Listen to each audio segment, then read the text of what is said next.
soit loué. Amen. Amen. Amen.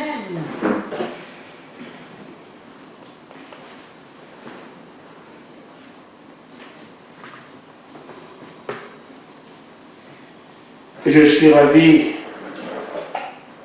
de vous retrouver aussi nombreux que d'habitude. Quelqu'un posait la question, mais quelle est cette attraction sur la montagne? Comment se fait-il que les gens crient de partout? Amen. Mais ceux qui avaient compris qu'Ésaïe avait prophétisé qu'il viendrait sur le pays d'une ânesse et qui voyaient la parole s'accomplir, arracher des branches d'olivier, arracher des feuilles de palmier, des branches de palmier et crier aux ânes celui qui vient. Amen. Parce qu'ils comprenaient. On peut poser une question aujourd'hui, mais quelle est cette église de personnes est absente, où tout le monde est présent et à chaque fois, vous avez affaire à des gens qui ont compris, qui savent ce dans quoi ils sont engagés. Et je sais qu'ils sont dans une grande attente ce soir. J'attendrai pas longtemps.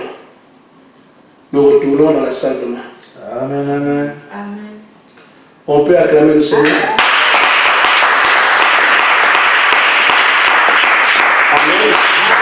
Amen. C'est ça qu'on appelle les fils de Dieu sont conduits par l'Esprit. On vous dit quoi faire, vous vous exécutez. Alors je dis parce que j'ai des éléments en relation avec ça. Il m'a premièrement rappelé le matin que l'arche était portée de désert en désert, de coin en coin, jusqu'à ce qu'il ait donné l'aval, qu'on puisse construire sa maison. Et donc, c'était à lui de donner également l'aval d'entrer dans la maison qu'il s'est choisie. Le travail qu'il fallait faire a été fait. Il nous a demandé de le faire avec rigueur, avec minutie, et il n'est rien négligé. Je vous lis simplement les messages et nous allons continuer avec la suite. Et pour ceux qui sont un peu loin comme nous, le travail reprend, se lever très tôt, se changer, s'habiller, passer les habits, tout ça. Mais désormais, la semaine de 2 réunions commence le 7, donc après-demain. Nous aurons réunion mercredi et dimanche. Et pour Bar-le-Duc, nous aurons réunion jeudi et dimanche. Le Seigneur dit l'arche a été ballottée pendant des années avant que finalement il ne donne son aval à Salomon de lui construire sa maison. Voilà, donc on peut attendre pendant tout le temps, c'est à lui donner l'aval de notre séjour à l'église. Mais ce qu'il dit, et ici est important, on va le retenir, revendiquez avec limite vos droits par rapport à ma maison. Avec limite nos droits par rapport à sa maison. Mais respectez ceux des personnes qui sont autour. Amen. Nous retournons dans la maison de Dieu. Mais nous revendiquons nos droits, mais avec limite. Si on voit que ça peut être quelque chose, non. Ça peut gêner, ça peut heurter quelqu'un, ça peut gêner, on laisse. Mais nous devons respecter les droits de ceux qui sont autour de nous. Et n'oublie pas, Gaspard, ils vous ont précédé. Vos ennemis n'attendent que votre perte. Et ils le répètent, ne négligez rien. Vous allez dans le désert depuis peu. Et il m'a suivi, les miens finiront par arriver à Canaan. Je te le dis, tu verras Gaspard, je te le promets. Amen. Canaan, les filles de Dieu vont y arriver. Amen. On a donc été à l'église cet après-midi. Nous avons positionné les chaises, nous avons poussé les choses, on a arrangé le bureau tel qu'il avait demandé. Et demain matin, nous devons être disciplinés. Donc ceux qui sont en charge de faire asseoir les gens, nous devons venir très tôt, nous allons travailler ensemble. Et ce soir, il y aura une réunion à l'église parce que les frères vont installer le matériel qui est ici. C'est qu'on va se quitter tôt pour qu'ils puissent venir. On va partir à l'église pour faire la transmission pour ceux qui sont loin. On doit installer tout ça cette nuit. Et j'ai fait une réunion avec tous ceux qui travaillent dans l'église. Donc tous ceux qui savent qu'ils ont travaillé dans l'église, ce soir on se retrouve à l'église parce qu'on a des consignes à faire, à se donner. Et cela, ça vient plus tard. Je vous en parle en amont. Quand je priais pour demander au Seigneur si nous avons l'aval de retourner à l'église, j'ai vu un portail scellé. Ensuite, j'ai vu le frère Gaspard devant ce portail. Et quelqu'un lui donner les clés pour qu'il ouvre. C'est pas clair? Un autre. Le frère Gaspard s'est dirigé vers une cloche. Il s'est mis à la faire retentir comme directeur d'école, comme pour signifier la fin de la récréation. Les enfants jouant dans la cour se sont rassemblés en ligne pour la discipline. J'ai entendu une voix qui disait « Entrez et faites vos tests ». Amen. Amen. Et ça, c'est ce qu'on me demande de faire pour ceux qui officient dans l'église. Donc, je dois les rassembler pour que nous puissions mettre tout dans l'harmonie, comment les choses vont se faire demain. Midina peut ne pas être là parce qu'elle a fait son travail cet après-midi et je crois que ça s'est très bien passé. Je dis à Midina de faire 15 minutes, mais ils ont fait 2 heures. Alors, mais quand je suis parti, j'ai entendu M. Leclerc dire « Je n'ai jamais été aussi heureux, mais je ne sais pas qu'est-ce qu'il y a eu avant. » Je l'entendais seulement quand moi je partais, comme j'ai vu que la réunion était au bureau et que mes affaires étaient coincées là-bas, je voulais revenir à l'église, consacrer l'église avant de prier, avant de pécher. Mais c'était le bureau. Quand je partais maintenant, bon, je cours et je prends mes affaires parce que si vous restez 2 heures, on restait. Et là, il était déjà debout en train de partir. Et à la porte, j'entends derrière, je n'ai jamais été aussi heureux. Mais ce qui s'est passé avant, je ne sais pas. Donc, le compte rendu n'a pas été fait. C'est plutôt Aline qui m'a fait un compte rendu indirect, qui disait, Sœur Midina dit qu'on ira à l'église demain. J'ai compris qu'il a été cuisiné aussi. Parce que c'est l'amour, frère. Si vous êtes bon avec les gens, vous présentez l'amour, vous abaissez, vous les laissez avec les hauteurs, et ils tombent seuls. On a fait une combine, on a parlé, on dit parle comme ça, parle comme ça, parle comme ça. Ça prend du fruit. Vous entendez Midina crier Amen là-bas, elle sait de quoi elle parle. C'était comme ça. Et donc, à Bar-le-Duc, ça s'est apaisé. À Nancy aussi, tout va bien. Et je l'ai entendu dire, bon, je vous crois, bon voilà, j'attends, vous allez faire ça. Bon, tout ce qu'on a promis, en tout cas, il a compris. Il sait aussi qu'avec les éléments que nous avions et les preuves, qu'on ne peut pas, il peut pas faire, même s'il voulait entamer quelque chose, il ne peut pas aujourd'hui, avec tous les éléments que nous avons faits. Des gens qui ont supprimé leur réunion, supprimé la vie de prière, on lui demandera, tu veux quoi de plus? Et surtout, ils ont entamé les travaux pour faire le sérieux. On ne peut plus rien leur demander. Donc, il fallait faire la paix. Ce n'était pas seulement la question d'organisation, comment on appelle ça, des organisations, ce n'est pas seulement ça. Le Seigneur insiste sur nos rapports avec les gens. Alors, nous ne mettrons pas de temps, comme j'ai dit ce soir. C'est pour ça d'ailleurs que je ne parle pas du sujet d'hier. Je vais plutôt me demander de prendre la parole dans Ecclésiaste 12, 15.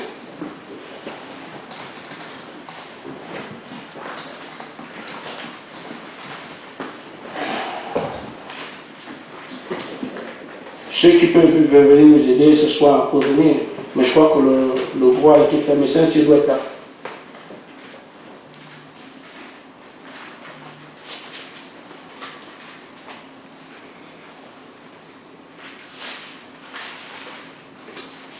Écoutons la fin du discours. Quand Dieu observe ses commandements, c'est là que doit faire, c'est ce que doit faire tout homme. Amen. Amen. Que Dieu bénisse sa parole. Amen. Et je voulais également lire, alors qu'on est debout, Luc chapitre 6, verset 46.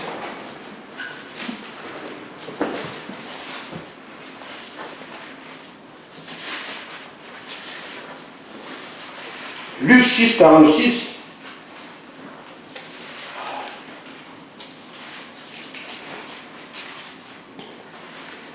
Pourquoi m'appelez-vous Seigneur, Seigneur, et ne faites-vous pas ce que je dis? Amen.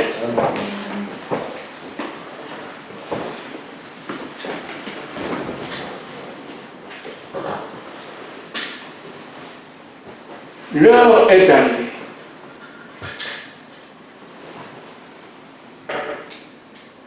Nous attendons ce moment depuis très longtemps. Un temps de réelle attente. Nous n'allons pas à l'église ou dans le bâtiment ou nos bâtiments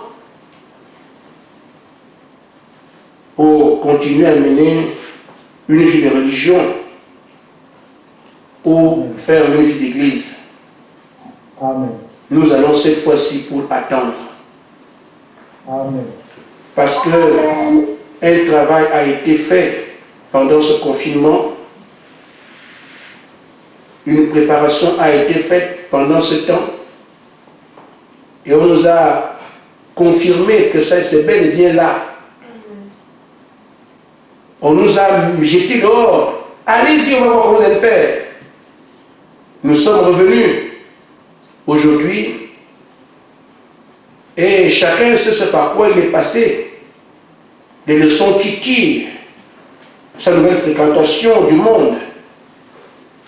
Et aujourd'hui, nous allons maintenant pour attendre.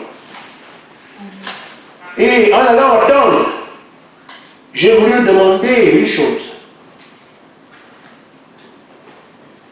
La crainte de Dieu. Je vois que si nous avons la crainte de Dieu, nos faits, nos gestes, nos mouvements, nos paroles sont conditionnés par est-ce que le Seigneur a appelé ce que je fais. Désormais, je marche, je parle, j'ai des compagnies, j'ai des projets. Dans tout cela, je peux me demander quelle est la place de celui que j'attends. Si Dieu est à une place dans ma vie, ça se verra dans les gens avec qui je marche, dans ce que je dis, dans ce que je fais, dans où je vais.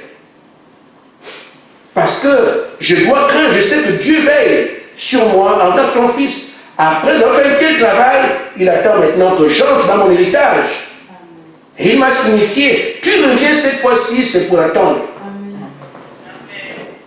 Amen. Nous allons donc investir dans la crainte de Dieu. Frère Madame dit, je ne sais pas longtemps comme je l'ai dit, la crainte de Dieu, par exemple, quand tu es dans la recherche de respect, la crainte ne veut pas dire que vous avez peur de lui. Non. Parce qu'il ne fait pas peur. C'est un Dieu bon. Un Dieu aimant. Dieu plein d'amour éternel et de miséricorde. Il ne fait pas peur. Sinon, parce qu'on a peur de lui. La crainte signifie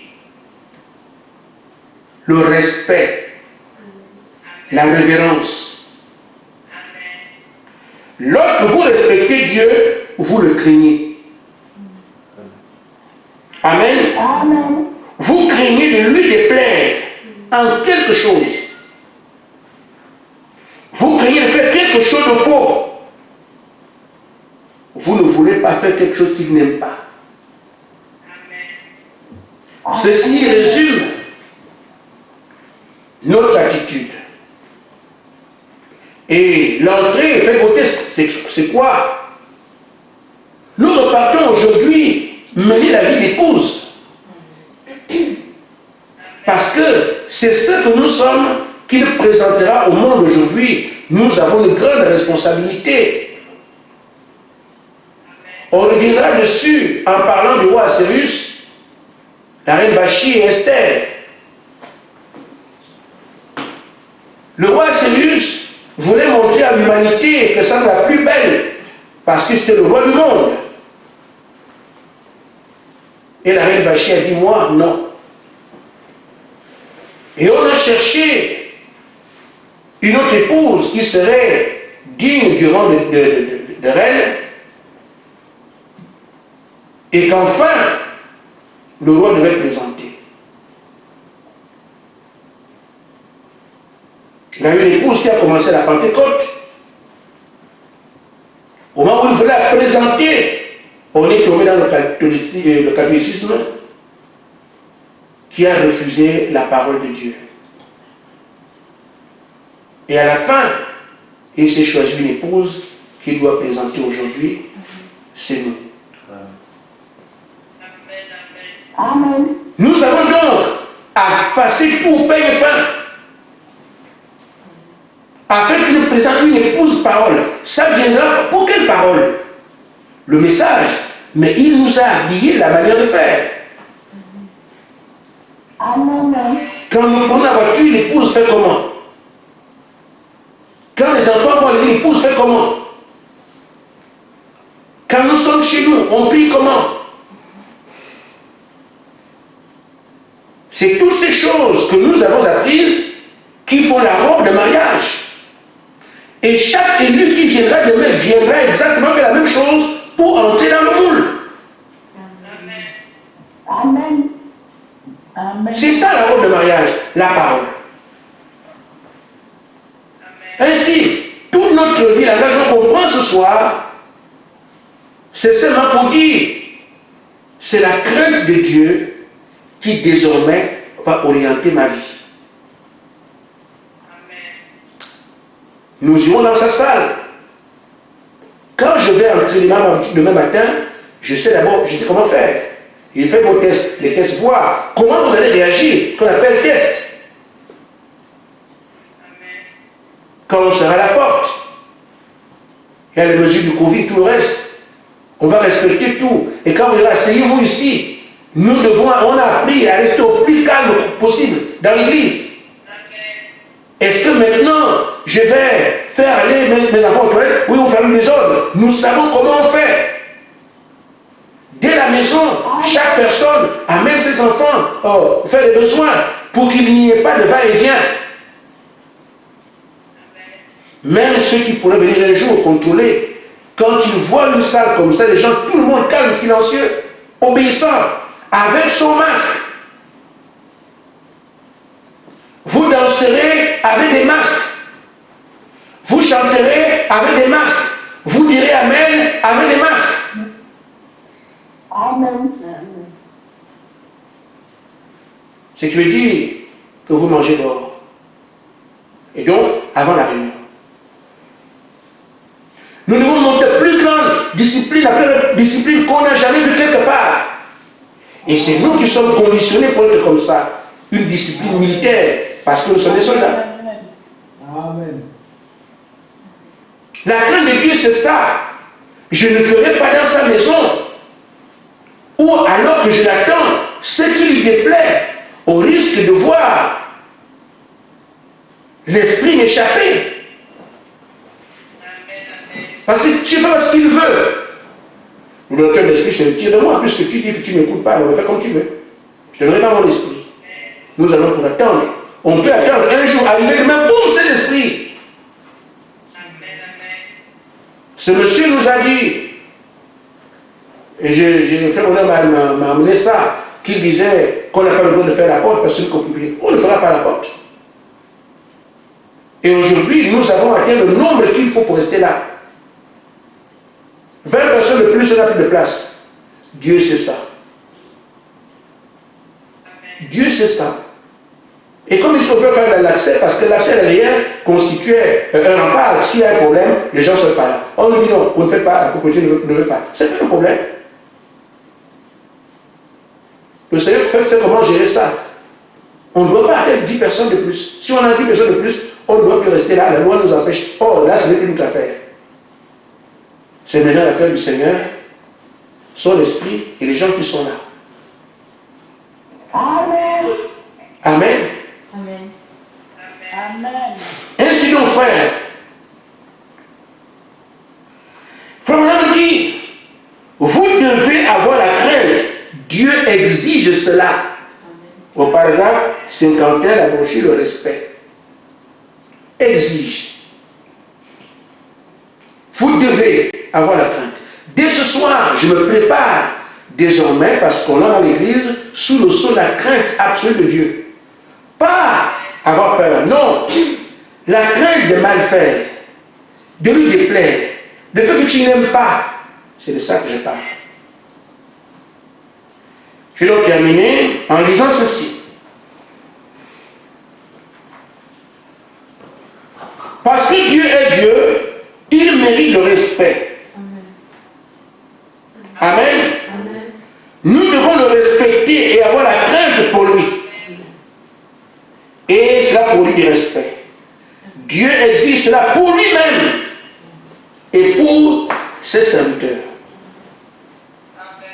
Amen. Amen.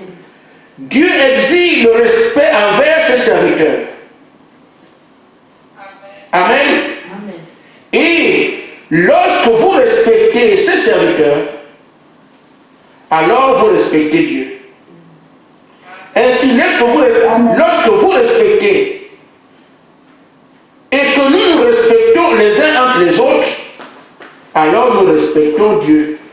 Amen. Amen. D'abord lui-même, on doit le respecter. On doit respecter ses serviteurs. On doit aussi se respecter les uns les autres. En respectant les serviteurs de Dieu, en nous respectant les uns les autres, c'est quoi la crainte de mal faire devant mon frère? Amen. La crainte de mal faire devant le pasteur, si vous en avez. La crainte de mal faire devant ma soeur. La crainte de déplaire, de faire ce qui ne plaît pas à ma soeur. La peur de faire ce que mon frère n'aime pas. C'est pour temps de Paul. Les gens se privaient de nourriture quand ils savent que l'autre sait, lui n'aime pas ça. Il préfère ne pas manger pour ne pas me mettre mal à l'aise. Donc, la crainte devrait être le régulateur de nos rapports aujourd'hui. La crainte. Si nous respectons les serviteurs de Dieu, que les serviteurs de Dieu nous respectent, et que nous respectons les uns les autres, ce faisant, nous respectons Dieu. Amen. Et je reviens sur le respect, ou la crainte, ça veut dire, c'est pas la peur. C'est que je ne veux pas mal faire devant mon frère. Je ne veux pas déranger ma soeur. Je ne veux pas déranger mon frère. En fait, il faut une harmonie. Et si nous restons la crainte tout le temps, Amen. vous allez voir quelque chose se faire. Parce que la crainte de mal faire nous rapprochera, nous rapprochera, nous rapprochera. On nous demande quoi? Être un seul et même esprit, un même cœur. Amen. Amen. C'est comme ça qu'on attend. Et comme on va attendre, gardons l'esprit en cette nuit du 4 septembre, que nous retournons vers le Seigneur avec la crainte de son grand nom. Que Dieu vous bénisse.